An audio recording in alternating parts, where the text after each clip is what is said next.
Hi, Scott. It's Amy Robach. Can you see me, hear me? Yes, I can. You have been behind bars ever since you killed your wife. Are you kidding me? Sleepwalking? Sleepwalking. Sleepwalking. Like the plot of a science fiction movie. I didn't know it was before then. A lot of suspects might say, no way, you got the wrong guy. Scott just keeps saying, I don't remember. Scott Flater, made a statement. I hope that guy. I went to bed as a 12-year-old kid, and I woke up to a police officer telling me that my mother died.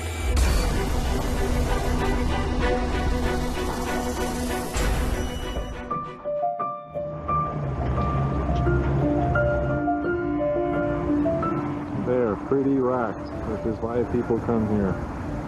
Here's our driver. Start her up, Mike. You guys want to get together for a big old group shot? Yeah, we can do that. Can I take pictures? That'd be great. The Falater family is living in Arizona. Scott Falater is a successful engineer. He's working at Motorola. Yarmila Falater pretty much is in charge of the kids. It's not on. Yes, it is. Michael is 12. He's your typical boy.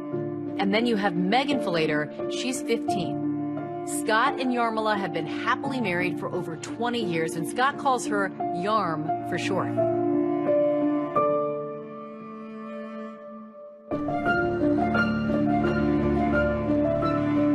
Tierra Bueno, that's Spanish for good land. It's a residential neighborhood, middle class. Northeast Phoenix at that time had a reputation to be a very safe, quiet community. We don't usually respond there. It's not a high crime area we normally work. My name is Michael Flater. My father is Scott Flater. In 1997, I was 12 years old. My father was hard at work. He was a product engineer for Motorola. Religion was always important in my family. We were members of the Church of Jesus Christ of Latter-day Saints.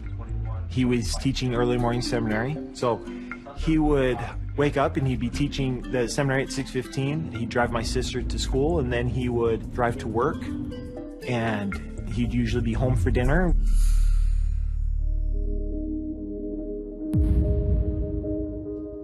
January 16th, it was a typical Thursday for my family. I recall having family dinner.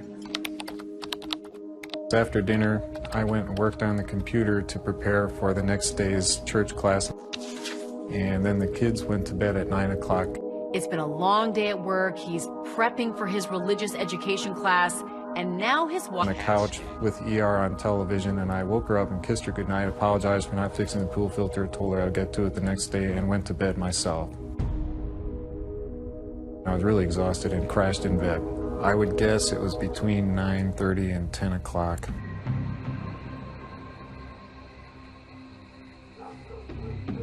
Greg Coons and Stephanie Reedhead live next door to the Falaters. Greg and I were getting ready to go to bed somewhere a little after 10, probably 10:30. And then I heard moaning or crying or something. And then I told Greg, I think it was something outside. We just really didn't want to be nosy neighbors or be, eavesdropping. But Greg thought, hopefully this isn't something bad happening. And so he went and looked over the wall. What the neighbor sees is a body of Yarmila Flater just lying there. He thinks that maybe this is someone who's and drags her to the edge of the pool. He then seems to roll her body. Yeah, my biggest concern was just to get... Talk with the officer.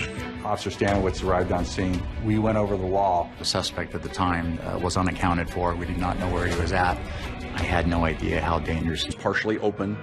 We stepped in, and from what I recall, almost immediately I recognized Scott Falater at the top of the stairs, wearing a crisp white T-shirt, red flannel pajamas, and he made remarks to the extent of, "What's going on? What are you doing in my house? Why are you here?" I was just hopelessly how many people were in the house. He told us 4. We asked him who, and he said it was his family, his wife, 2 kids, and himself. Well, at that point, I had observed his wife.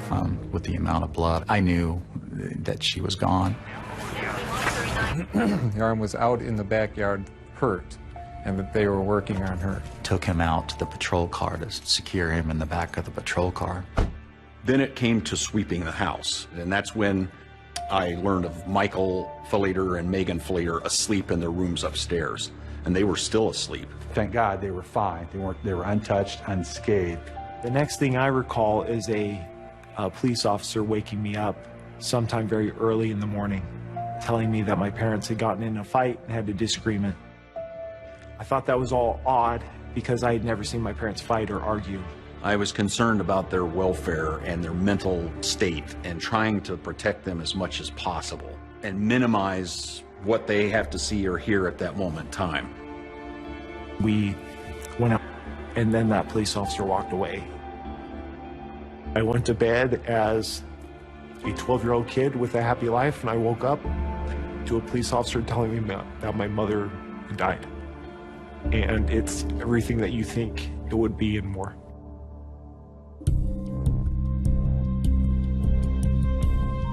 After Scott's arrested, he's taken downtown for one of the oddest and shortest interrogations we're used to seeing. And believe it or not, police will focus on a Band-Aid. So where the Band-Aid came from? I don't remember. Responsible.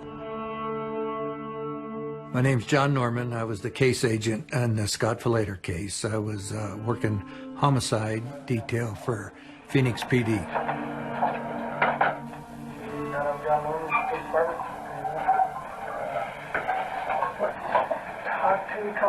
You okay? I had seen the word homicide all over the place as I walked into the room. So right at the beginning of the interrogation, I asked the detective, I said, you know, I'm assuming that Yarm is dead since this is homicide. And he said, yes, she is.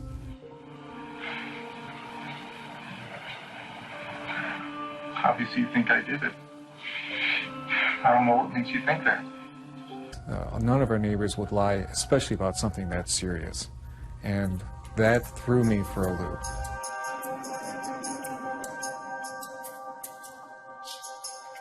He is almost in a fetal position, curled up in that corner, looking stunned, disbelieving that he's in this situation. And he just seemed to meekly accept what Detective Norman was saying, was that you just murdered your wife. What could bring this on? This interrogation is unusual. A lot of suspects might say, no way, you got the wrong guy, I would never. But Scott just keeps saying, I don't remember. I'm sorry, I don't remember doing it. You remember more than that.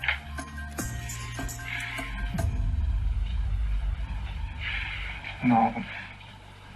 Well, my approach with Scott was not if you did it, it's why you did it. We're trying to look for a motive why he did it. Something set you off, Scott. Looks to me like he's been caught in a trap, trying to figure a way out. It's just, to me.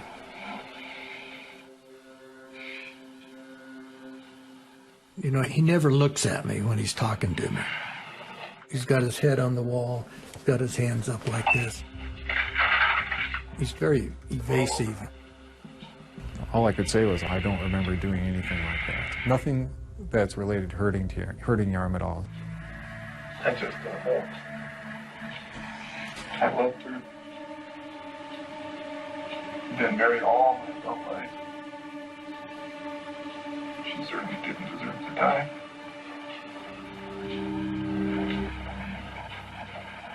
She's a good wife. Great mother. I don't like kids. On Scott's crisp white shirt or his red pajama bottoms, but Detective Norman sees some on his neck. Here? I didn't know there was blood on me.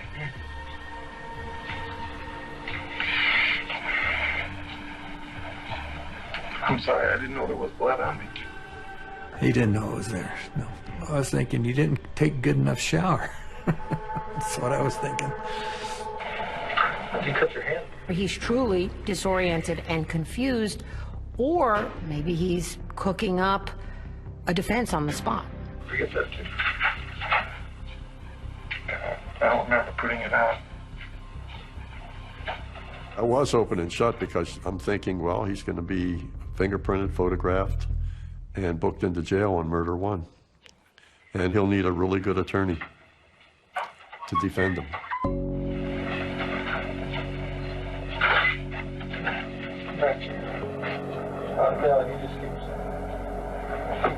Well, you got the blood on the back of his ear there. You got to take a swab of that. You're going to verify that that's the wife's blood. The story that was his name was Scott Falater. Pretty much. Yeah. I didn't need to hear any more. So I was done. Neighbors saw me pushing her in the pool. Yes, sir. Well, actually, it's a lot more described than that. I was under the impression that she had drowned. You've got to be kidding. Actually, After the interrogation, it had not dawned on me that she had been stabbed at that point. Scott is arrested, he's charged with first-degree murder, and if convicted, he is facing the death penalty potentially. So he's decided he's going to go public. Well, Miss Chung, Scott Falater. And tell his stunning side of the story somewhere else on 2020. I know the truth was that I went to bed, and when I woke up, my wife is dead and the cops had me on the floor. What happened between then, I don't know.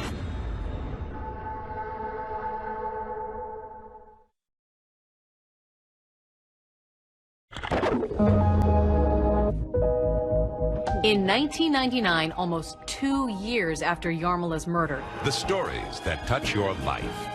This is 2020. 2020 producer Janice Tomlin and correspondent Connie Chung went to Arizona to cover the Falater story as Scott was awaiting trial.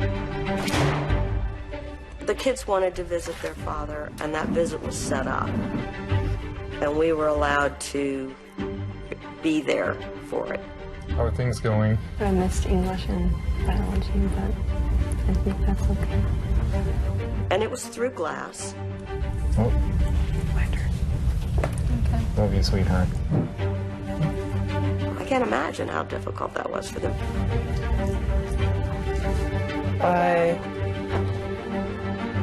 We wanted to interview the kids because they were the other two people in that house. We wanted to see if they could shed any light at all on why what happened. After you went to bed at 9 o'clock, what was the next thing you remember? Waking up at around 1:30. Why did you wake up? A police officer came and woke me up. They were resigned to the fact that their mom was gone, but they were desperate to try to save their dad. I mean, that was the only parent they had left. Michael, are you aware of the fact that if your father is convicted of first-degree murder, that the prosecutor could ask for the death penalty? Yeah. Have you prepared in your mind for that prospect? Not really. I can't see my father killing my mother intentionally. That is not like my father. My father was not a violent person. They never argued. It doesn't jive with what I remember about my childhood. Did you love your wife? Oh, yes. Oh, yes. Loved her a great deal. She was my best friend. If any two people were meant for each other from the very beginning, it was those two. Scott Falater was born in the Chicago area. Scott was never much of a kid that went out on dates, but he saw Yarmala at school, in high school.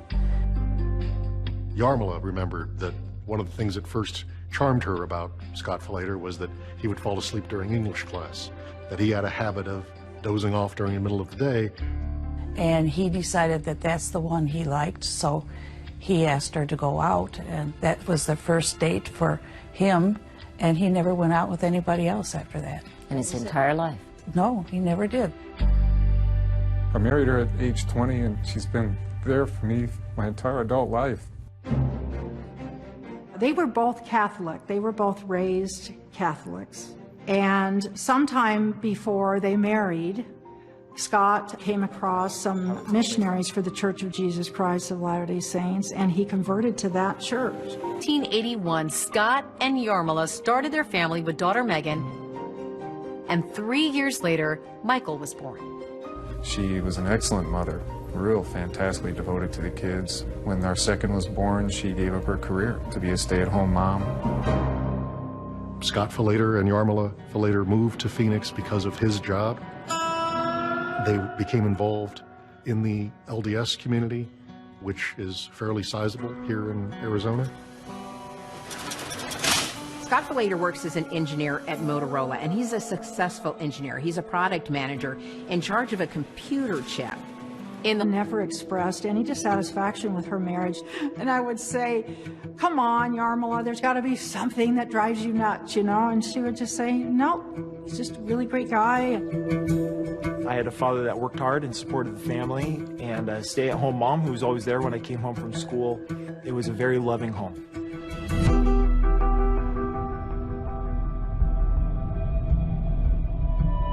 One of the most popular places in Arizona to visit is Sedona, Arizona. It's beautiful with red rocks. The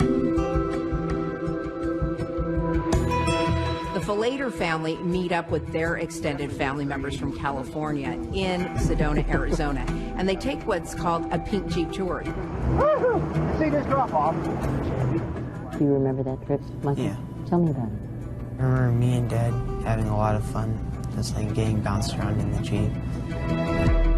Michael Falater described that day as one of the most family lives shattered by a tragedy. It's a tragedy that the neighbor actually witnesses. You see it, thanks. And he tells his story to the jurors on the stand. He is grabbing hold of her head, holding it underwater. The trial was a sensation. It drew an incredible amount of interest, not because of the crime itself, but because of Scott Falater's defense. There is a defense strategy that sounds at first like the plot of a science fiction movie. Not to sound flippant. You do realize how unbelievable this defense sounds. Of course I do. Of course I do. I sort of feel like an idiot sitting here talking about it, and I sure wouldn't be if I didn't think it was true.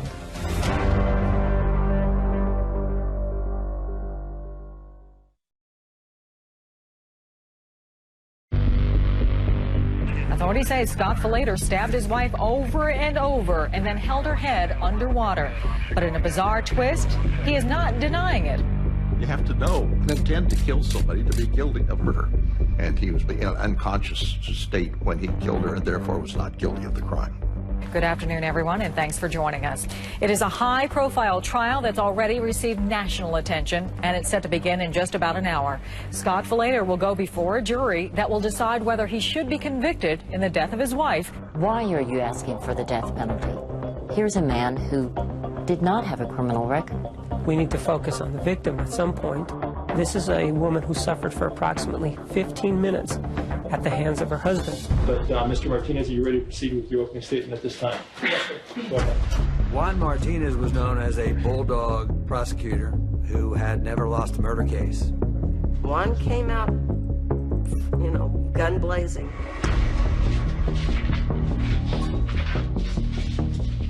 Good afternoon to all of you. This individual here, the defendant, Scott Falater, in a sense, baptized his wife, Yarmila Falater, into the afterlife. And it all started at about 10 o'clock in the evening in one of the remote areas, one of the darker areas of their backyard next to the pool pump. I wanted them to believe that this is something that he wanted to happen. This is something that wasn't a mistake. Your name, sir? I'm Philip Roquin. I'm the chief medical examiner. The medical examiner testified that Yarmila Falater had 44 stab wounds. Most of them were defensive wounds, but some were fatal. And with regard to these 44 wounds that we've been talking about, the 44 include the cuts to the hand, correct? Yes, they do. Based on what the medical examiner told us about the stab wounds, We believe that once he had her near the pole pump, he actually put his left arm around her mouth so that she wouldn't scream. That tore me apart. I saw the very first picture and I couldn't take any more, and spent however long it lasted just looking at the table in front of me. I could not look up. I don't want to remember your arm that way. If you're sitting in the courtroom hearing the evidence, it's very hard to get past anybody stabbing someone else 44 times, much less, husband stabbing his wife 44 times. And then he had his bombshell witness, the next door neighbor, Greg Coons. And who are the neighbors to each city? Scott and Yarmala Falater. And drawing your attention back to January 16th of 1997. Based on his testimony, he did not see the initial attack. I saw a person laying on the ground, head towards the house, feet towards the pool equipment. My impression was that she was drunk.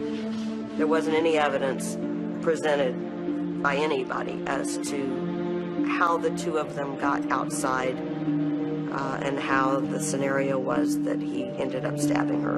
And walked through my field of view. The prosecution is trying to make the case that Scott is wide awake, fully conscious, and doing a series of tasks in the minutes after the attack on his wife. He came out of the bathroom, shut the light off, walked through the bedroom, shut the light off, and then went downstairs to the kitchen. So what do you see him doing in the kitchen, if anything? The next time I see him, he's walking from the kitchen back into the living room, and it looks like he's wringing his hands. He started sort of doing this with his hands in a washing motion.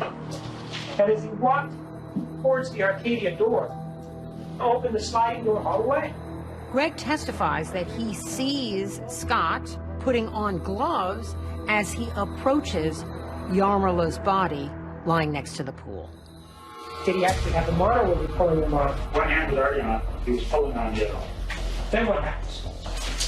He moved her legs around. What he does is he actually then leans sort of into the pool with the gloves that he has on, holds her head and sticks it down in the water, then he goes upstairs. And the police, of course, come out. Greg Coons was the bombshell witness because Scott said he had zero idea how any of this happened. You had one person who was able to testify, this is what I saw. And a lot of the things that Greg Coons saw were damning. Now let me take you to 1996. We didn't dispute the fact that he was the one that stabbed her 44 times. And it was perplexing. Why did this happen? They consider themselves to be each other's best friends. I mean, even as reporters, we try to find narratives or through lines as to why a murder would take place. And here there really wasn't a motive, a reason. These were two high school sweethearts who had been married for 20 years, raised two kids from the outside. There was nothing here to suggest any trouble. And there's absolutely no history, any kind of violence or abuse from either side in this particular family. All you know about are two people that were devoted to one another and loved one another. And that's why this whole thing is such a senseless act. After Yarmala Falater is murdered, Scott's family is totally bewildered. This is not their mild-mannered, non-violent son or brother, until they remember that Scott used to sleepwalk as a child. And she said, I just picked her up and threw her across the kitchen. I don't remember that incident at all either.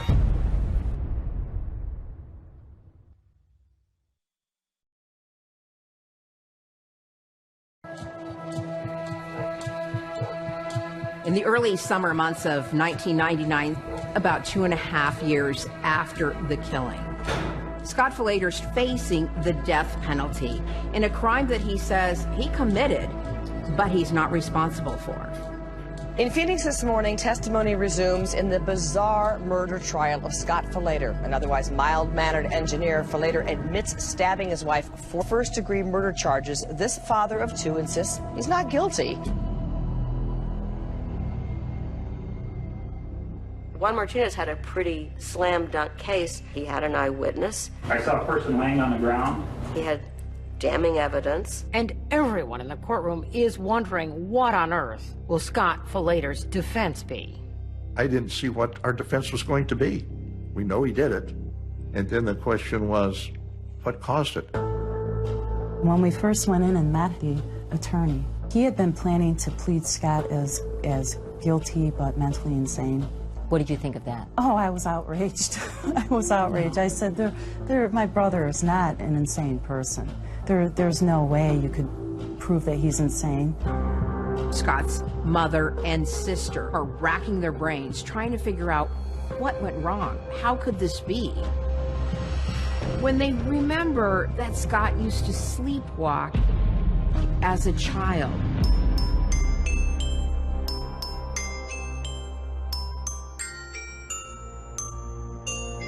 As I sat and thought about it, I remembered several instances where he did walk in his sleep. And I mentioned that to Laura. So I got on the internet and got as much information together as I could before I meet with the attorney. And didn't talk to Scott about this at all, mostly because we wanted to be sure that this was a certain possibility, because it sounded so ridiculous. I was willing to consider it. Then you wanted to know, did he have a history where there was sleepwalking? And Scott did.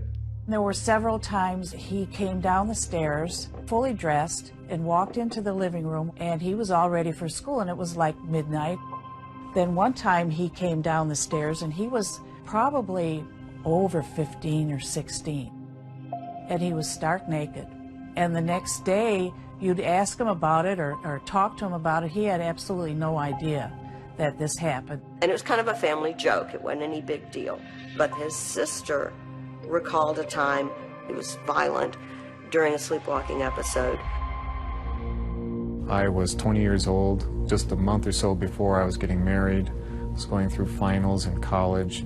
I guess it was a stressful time. He went to bed early that night. I stayed up. I was watching The Tonight Show. Are you really applauding me or the fact that you don't live in Buffalo? And he came walking out kind of behind me. And I said, Scott, what are you doing? He didn't answer me. And then he started walking toward the back door. She thought, oh, he's sleepwalking. So she ran in front of him to lock the door leading out from the kitchen to the outside. When I did that, I brushed against his shoulder, and he turned around and he grabbed me by my shoulders and just tossed me. And she said, I just picked her up and threw her across the kitchen. I don't remember that incident at all. He looked just so angry. He looked almost demonic. He just was, I have never seen him look like that. Never. Was that the only time you can remember Scott being violent with you or anyone? Oh, yeah, absolutely, yeah. It was about 2 months before he and Yarm were going to get married. He was getting ready for either midterms or finals at school. He was under a lot of stress. He just looked really tired. He would get circles around his eyes. Experts don't know exactly what causes an episode in those prone to sleepwalking, but almost all sleep experts agree that stress and sleep deprivation can trigger sleepwalking episodes in those with sleep disorders.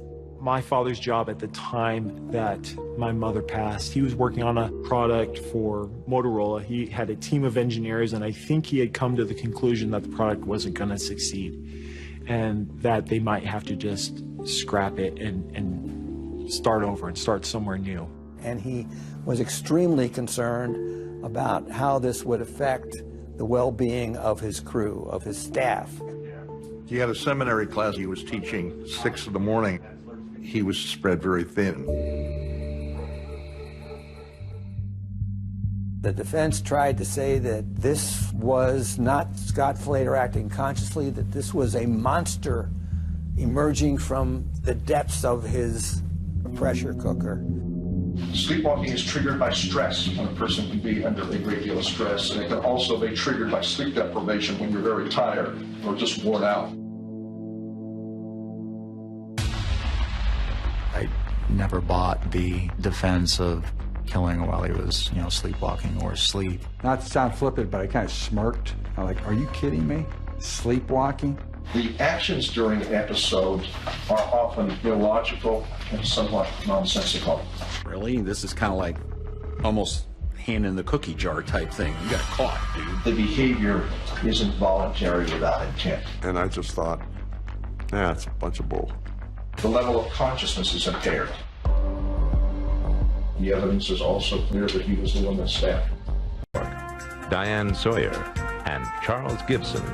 Good evening and welcome to 2020 Wednesday. The case is big news. 2020 actually devoted multiple segments to it. Well, what do you think of this as a defense strategy for killing a spouse? An Arizona man set out to convince a jury that he stabbed his wife 44 times while sleepwalking and doesn't remember a thing.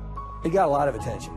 It was a front page story. People were talking about it because it required and was based upon an attempt to penetrate the mysteries of the human mind and the privacy of an American family that apparently was living the American dream.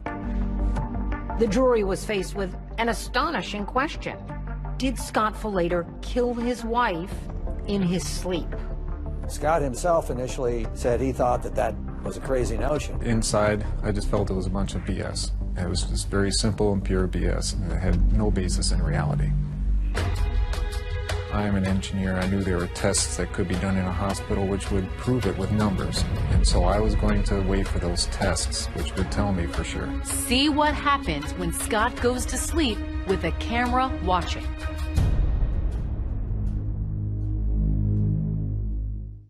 You're going to stab your wife 44 times. You're out of your mind. Are you kidding me? Sleepwalking? The defense tried to say that this was a monster emerging from the depths of his unconscious. Interrupting anyone in... You know, not everyone can say that their father stabbed their mom and held her in a pool of water, but that's where I am. I couldn't knowingly kill her. No one deserved it less than anyone that I know. Do you believe your wife has forgiven you?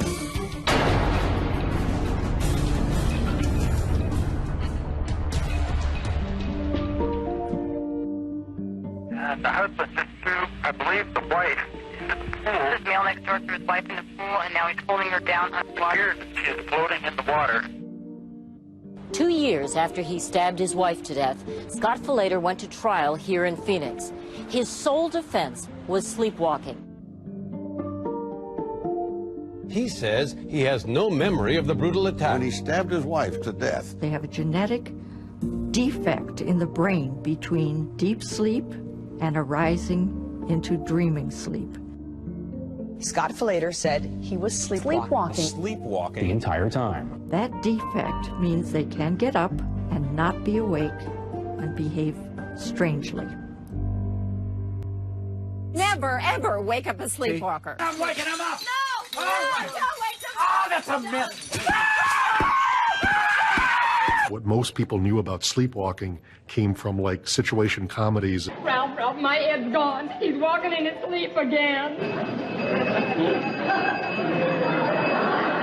Someone just walking around with their hands out and their eyes closed. Steve? If you really knew what the research is showing and what can happen, you wouldn't be joking about it. They're enormously strong. That it's not just one stab wound, it's 44 stab wounds. Another thing that's common is they don't recognize the person they've attacked. There's no face recognition.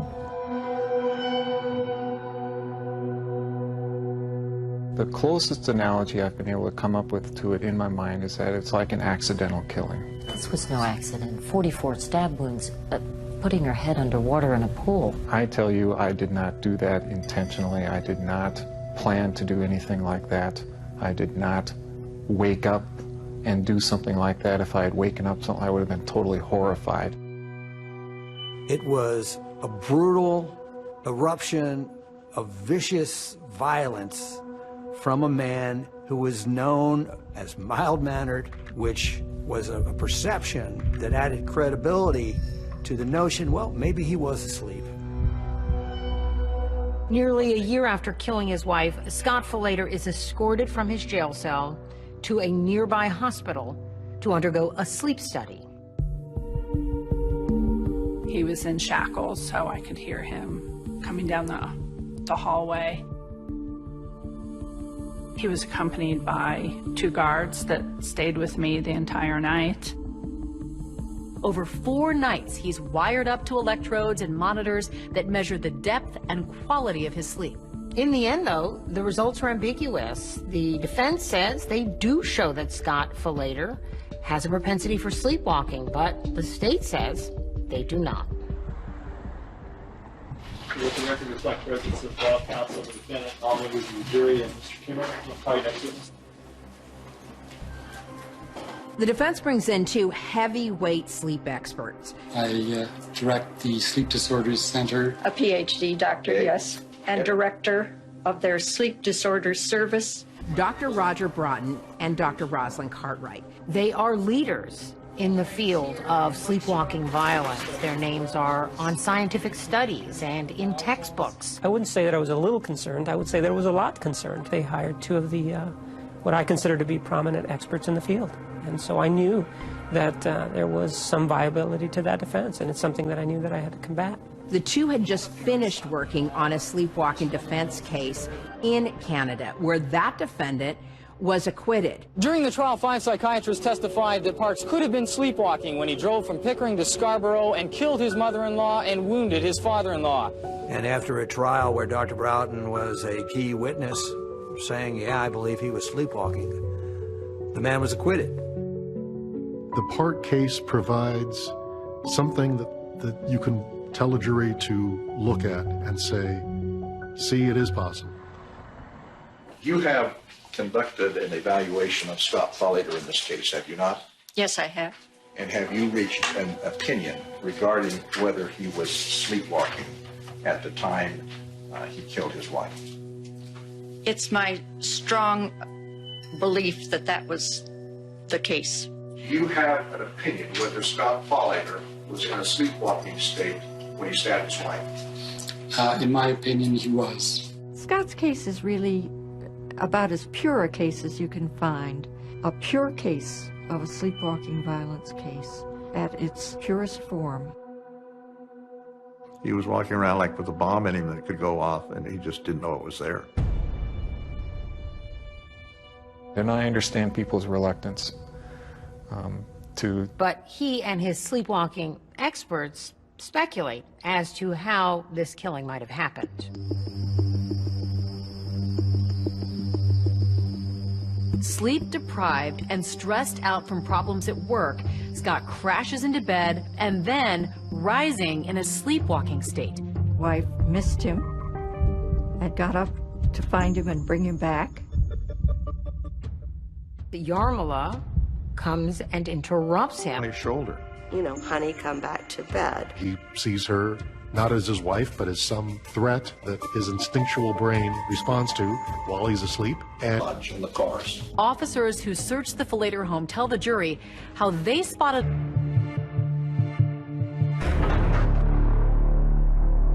It's an incredible defense. A Phoenix man says he was sleepwalking when he stabbed his wife 44 times and then drowned her in their pool.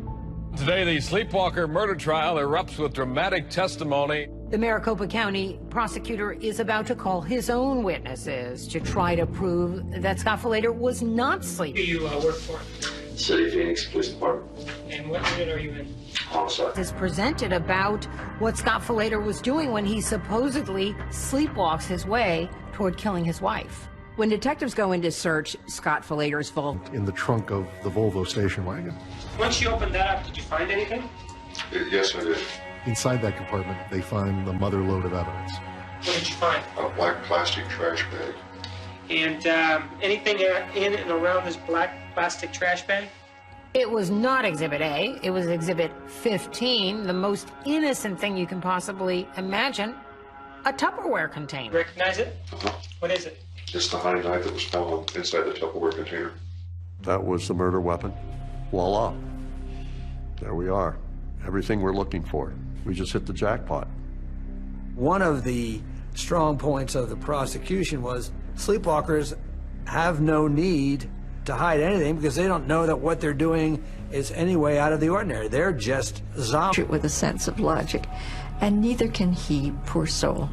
Now, prosecutor Juan Martinez begins to cross-examine the defense sleepwalking experts. Those are your notes, right? Juan Martinez was looking for anything where he could get the expert to cast doubt on his own thoughts. And Juan Martinez was able to effectively do that. The evidence suggests that Scott Falater had a pretty busy evening that night, especially for someone who was supposedly asleep. In and out of the house, up and down the stairs, changing clothes before the stabbing and then again after. And so now you know that he's changed clothing at least twice and maybe 3 times. Does that give you even a little bit more pause? Just the change of clothes gave me pause. It gave him pause that Scott Falater changed clothes. And putting the clothes back in the trunk, which I thought was an unusual feature for sleepwalking. It gave him pause, the intricate way that the clothes were hidden. So getting an expert to raise doubts about his own thoughts was very effective for Juan Martinez. Then the prosecutor calls his own sleepwalking expert to the stand, Dr. Mark Pressman. A sleep expert with the sort of street edginess about him. He was completely dismissive of the idea that all of this could have happened while Scott Falater was asleep. First of all, what is your opinion as to whether or not, back on January 16th of 1997, when he stabbed his wife, whether or not the defendant was sleepwalking? I think all the evidence says he was awake, and all the evidence says that his behaviors were far too complicated to be sleepwalking. Well, so many complex acts happen between the beginning and the end. We have almost 45 minutes here. And I've actually broken it down. I have a list of 64 separate behaviors from the beginning to the end. Far too complex, he testified, for someone to do all of those things in his sleep. In your experience, do sleepwalkers tend to conceal objects? Is that something that they do, generally speaking? Sleepwalkers may misplace items, but to my knowledge, sleepwalkers never hide something. And these items were not only hidden, they were packed. Awake came after he stabbed his wife. He returned to Yarmila's body and dragged her over to the pool, held her under. A second act of violence. The only way that sleep specialists think that violence can happen with a sleepwalker is that somebody confronts them, physically confronts them, gets in their way. That's clearly impossible on the second episode of violence. The victim was laying there, near death. Clearly, she didn't get up and get in his way. When sleepwalkers become violent, they don't go out seeking someone to be violent with. The prosecution had people who are not the best sleepwalking experts. They spoke with excessive certitude, in my opinion, which you would find in someone who really doesn't quite know what he's talking about. In this case, Juan Martinez has everything a prosecutor could ask for. He's got the weapon. He's got an eyewitness. There's just one thing he hasn't got. And it's something he really wants, a motive. And suddenly, it seems to appear, a phrase Scott Falater used, unforgivable sin. Whatever this unforgivable sin is, he can't wait to be rid of her.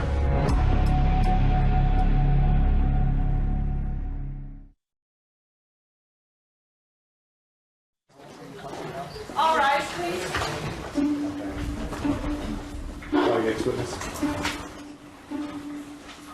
Day 4 of the sleepwalking murder trial takes some interesting twists and turns.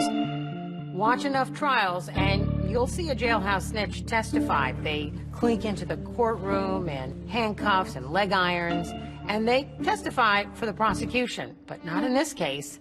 2 of Scott Falater's cellmates testified for the defense. While he was in jail, cellmates said that they heard unusual activity and saw him appearing to walk in his sleep. He was like in a daze. And then he walked straight for the cell door. He looked out the door, and I remember saying, "What's the matter? What's going on?" All of a sudden I heard this noise, and it was movement, and Scott got up, went over to the door, and shook the heck out of the door, just like, just shaking, and I said, "Scott, is something wrong?" He never answered me. Were they making it up? I always had kind of doubts about their testimony a little bit. We still went ahead and used them anyway. All right, you excuse. Thanks. How are you acting? Yes, we would call Michael Butler. I think the other witnesses that were very powerful were the kids. When Megan and Michael took the stand defending their father. Would you please tell us your name? Michael David Falater. And is your dad Scott Falater? Yeah. I don't know how I did it. I know I had to be strong. I know I had to tell the truth and answer the questions. And I believe that's what I did. And you're aware that your dad has been charged with the first-degree murder of your mother? Yeah. It has to enter the jury's mind. What do the kids think? Do the kids buy this? Do the kids believe their father was a sleepwalker? Do the kids believe their father was capable of cold-blooded murder? Did your mom and your dad love each other? Yes. Did you ever see your dad have much of a temper over the years? No. Ever seen him blow up and get mad? Well, I've seen him angry before, but I've never actually seen him go into a rage or, do anything. They were very clear that they had loved their mother, but they loved their father. And, they didn't blame him, and they were supportive. Our next witness will be the defendant, Scott Falater. The biggest witness was Scott Falater himself. Defendants rarely take the witness stand. Why don't they take the witness stand? It's usually a really bad idea. A difficult time accepting the fact that you were the one that stabbed him. Yeah, I mean, it took me a very long time, probably several weeks, before I could really even admit it openly to myself that I had actually done that. Why did he take the witness stand? He had to. The cases where you take the stand are cases where you have no criminal record, and you have to convince the jury of your state of mind. And the only thing on trial was his state of mind. Did you knowingly kill your wife? No, not at all. I couldn't knowingly kill her. No one deserved it less of anyone that I know than her. Do you have any memory at all of stabbing? No, I do not remember doing that. The hard questions come during cross-examination. Prosecutor Juan Martinez tries to show the Falater marriage wasn't so happy. He reminds Scott Falater that a coworker testified Falater had called his wife dumpy. Scott made a comment, dumpy girls, make really good wives and mothers, Did he use the word dumpy or overweight? Well, I'm not sure it was the word dumpy or overweight, but, he was trying to say that, you didn't have to have a perfect woman or a perfect girl to be a good mother or a good wife. Take a look at that woman. Does that woman appear to you to be dumpy? She is not dumpy, sir. The word dumpy was never my word. In fact, he did several times where he took witnesses' words and put them in my mouth. The prosecutor, Juan Martinez, who had been grasping for a motive throughout this trial, seized on a remark made in the notes of a psychologist who'd interviewed Scott Falater in jail. See that up there? Yes, I do. A phrase Scott used during their conversation. It does say unforgivable sin, doesn't it? Yes, it does. Juan made the biggest thing out of this, that somehow Jarmila had committed some kind of a horrible something suggesting unfaithfulness by Jarmila. And he kept trying to grind on that to make that a motive. When you say unforgivable sin, it suggests that she had cheated on Scott Falater. But that's really not the case, is it? I'm not suggesting that anybody committed the sin of adultery. I can't get into Mr. Falater's head and look to see what he considered to be an unforgivable sin. It is his phrase. So when you uttered the word unforgivable sin, what did you mean? I felt that perhaps I had committed the unforgivable sin by killing Jarmila. And that obviously was bothering me a lot. When a defendant takes the stand, the whole case starts to hinge on the defendant's testimony. Does the jury like the defendant or not? Does the jury believe the defendant or not? And if they don't, then you've lost your case. All right, please. Ladies and gentlemen, as I told you yesterday, now's the time for the lawyers to give... Innocently kill his wife in his sleep, or did he fake it to cover up her murder? This was the person in his life. This was his soulmate. This was his friend. This was his companion. She meant everything to him. This was his emotional support.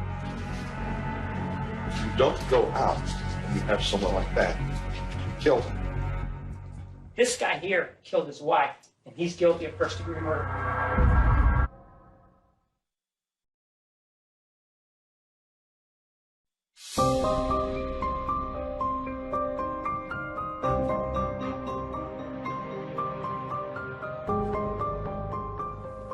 Okay, this is Mike Riley. I would need hands. Who wants to ask questions? Jerry. Summarize for us your deliberations and tell us how you reached your verdict. Hours of deliberations before the jurors sent word to the judge they had a verdict. I had a press buddy who was a local reporter, and he called and said the jury has a verdict. Let the record reflect presence of all counsel, the defendant, and all members of the jury. Boy, the courtroom was packed when the jury came back. Ladies and gentlemen, I've been informed that you have a verdict, and is that true? We're rolling tape. Quiet, please. Jurors are under no obligation to explain themselves, but in the strange case of Scott Falater, some were persuaded to sit down with 2020 correspondent Connie Chung to reveal what went on in the jury room. When you were first seated as jurors, how did you view this case? Well, I have to admit my first impression was sleepwalking. Yeah, right. But then I realized that I really didn't know anything about sleepwalking. Wanted to believe that it wasn't, that it couldn't be premeditated murder. The guy could not actually go out and kill his wife like that. They took an immediate vote after they went back to deliberate. And the first vote was 8-4. 4 people were not in favor of convicting. The major issue was he or was he not sleepwalking, which was really the decision we were making. If he was not sleepwalking, he was then guilty. If he was sleepwalking, he was not guilty. I really didn't have a good explanation at all for anything like this to have happened. When Scott Falater took the stand and swore that he did not remember what happened that night, how many of you believed him? A number of them said that after Scott Falater had testified, that they were swayed to his side. And all I could come up with was, maybe there's a tumor in my head or something really bad happened in my head. Some of the jurors afterwards said, he came across as really sympathetic to me. I saw Scott Falater as a very credible witness telling an incredible story. I thought he believed the answers that he was giving. Did you have any thought in your mind or intent in your mind to kill Yarmala? No way. No way. Saying that furthest thing from my mind. He came across as honest, and actually when he testified, I was swayed back. Like, how could this man do this to his wife? You were believing him? Mm-hmm. I was believing him. The why of this case has been the key question since the night of the murder.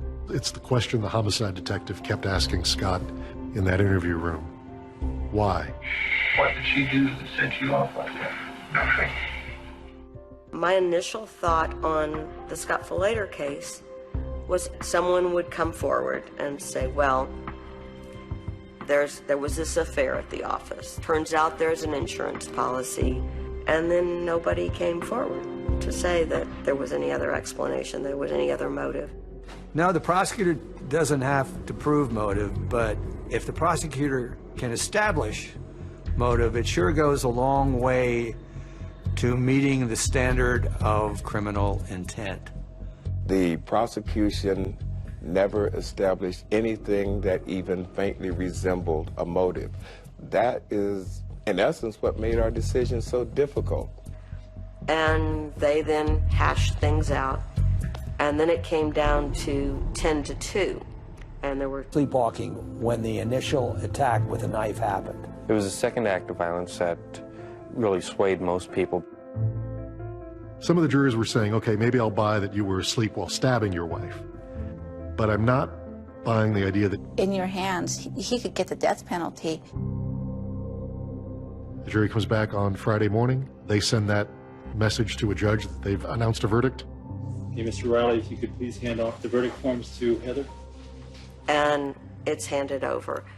The judge looks at it, and then the verdict is read. We, the jury, duly impaneled and sworn in the above entitled action, upon our oaths do find the defendant guilty of murder in the first degree.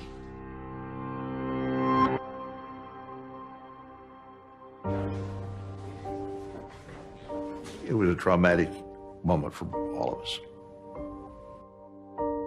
The jurors didn't just reject your sleepwalking defense. They believed that you planned this murder, that it was premeditated. I would say, thank you for your hard work, but frankly, guys, you got it wrong. I am not a monster. I'm not a murderer. I would say these jurors needed a higher level of sophistication. I think because you're having to understand science, you had to understand that the whole field of sleep disorders is an evolving field.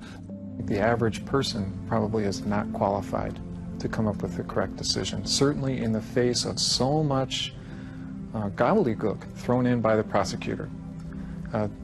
It takes a very intelligent person to see through all of that. They're grasping. Personally, I find that extremely insulting.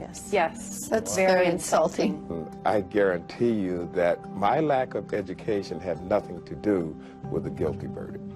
What convicted Scott Falater was the preponderance of evidence, and that was it. I was extremely worried, about the death penalty. Are you afraid to be put to death?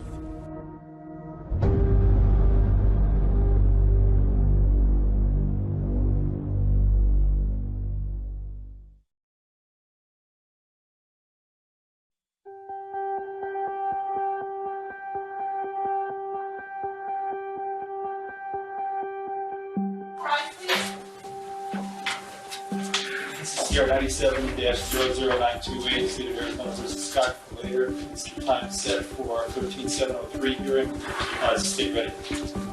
Yes, 100. Judge Reinstein had to decide whether or not the death penalty was going to be imposed for Scott Falater. On behalf of Mr. Falater, you're ready to proceed with this matter. Attorneys that represent people in death penalty cases and have a sentencing where they're facing death, I think there's an anguish and a horror that we all feel, just fear. In a capital punishment case like Scott Falater's, you go through a second sort of mini trial when you're deciding whether or not you're going to impose the death penalty or a life sentence. Both sides present testimony, including friends, family, and people who knew Scott from church, asking the judge to spare his life. He was thoughtful and caring about other people. I definitely see him as a teacher and a role model for people around him. I don't believe the death penalty is appropriate for this man. The state needs to show there was an... And the children also pleaded for their father's life. They had already lost their mom. They didn't want to lose their dad. I'd like to tell the judge that I love him more than anything else in the world. And I'd like to be with him again sometime. Michael said, I love him more than anything else in the world. And he had some tears coming silently down his cheek. And so did more than a few people watching the trial.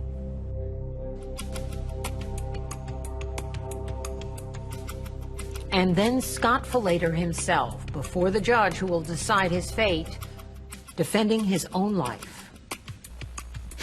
I accept the responsibility that it was I that killed her. I'm certainly sorry for the pain that Aaron must have felt that night. With the victim's relatives pleading for lenience from the judge, it did seem to weigh on him.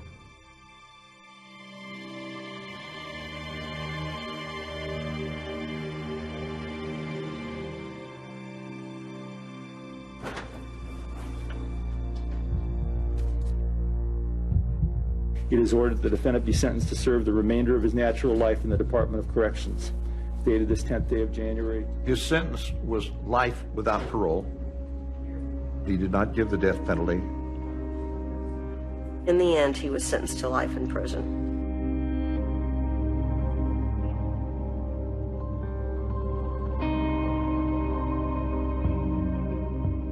Now, more than 2 decades later, you may wonder what's become of the man who claimed he killed in his sleep. And we're just waiting for them to let us in. Got it. This is Scott Falater today, serving that life sentence in an Arizona prison. Hello. I was able to briefly speak with him via video conference. It's a rare opportunity because typically Arizona does not allow TV interviews with inmates. We're in the middle of a pandemic, and I understand you were personally impacted by COVID-19. Back in June, I got very sick, and I'm still getting my sense of smell and taste back even after all this time. Scott, your children, Michael and Megan, they both supported you during your trial. What is your relationship like with them today? My daughter has not talked to me in some time. She said, coming to visit you, I feel so bad afterwards. And I told her, you know what, move on. Do what you have to do to live a good life. I couldn't be prouder of both of them. Whether they want to talk to me or not, I still, will go to my graves extremely proud of both of them.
Start her up, Mike.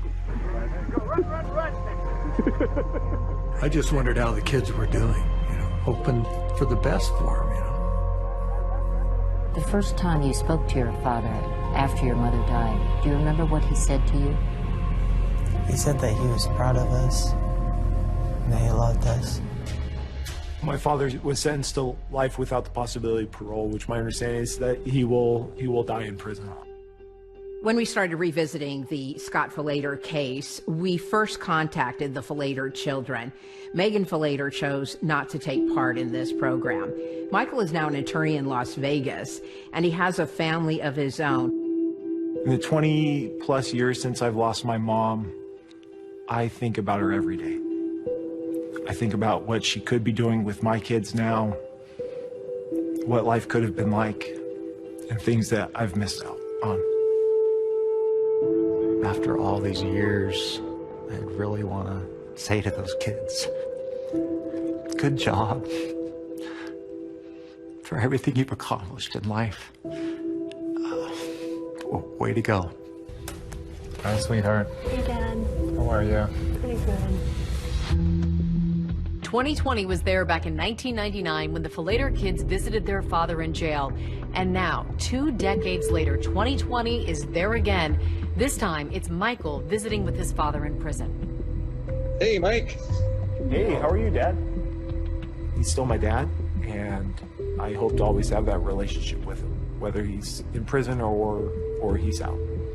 You know what I miss was when we would go out on Christmas Eve and buy stuff for Mom. Remember that? Yeah. Yeah, I miss that stuff. Being out, just being with you guys. Yeah. He teaches parenting classes. He's worked with a local community college to bring in vocational training for other inmates so that they can learn job skills. One footnote about the man who fought so hard to send Scott Falater to prison, former Maricopa County prosecutor Juan Martinez. He went on to win convictions in other high-profile murder cases, including Jodi Arias. She's the one that did the stabbing. She's the one that shot him. But then came allegations of ethics violations and sexual harassment of female law clerks in his office. Martinez continues to deny those allegations, but in 2020, he consented to being disbarred, voluntarily giving up his license to practice law. All right, I see it says we have 5 minutes left here. I saw that too. I love you too, Dad. I love you. I love you, Mike. Okay. Okay, you take care. You too.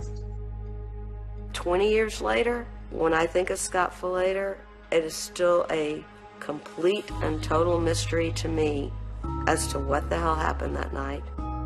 Maybe that's the appeal of why this case is still being talked about, is all these years later, I can't give you a definitive answer as to what I think happened in that backyard.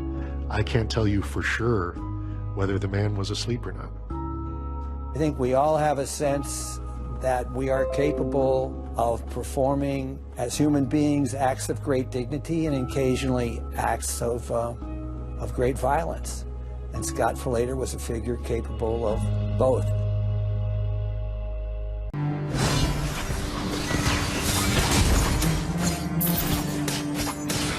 Prudence does not mean cowardice.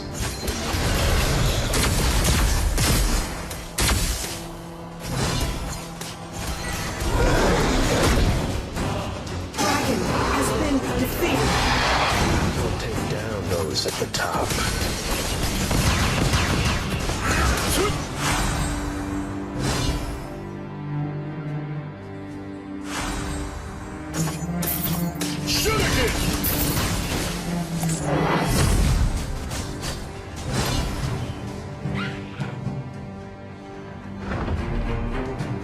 Retreat!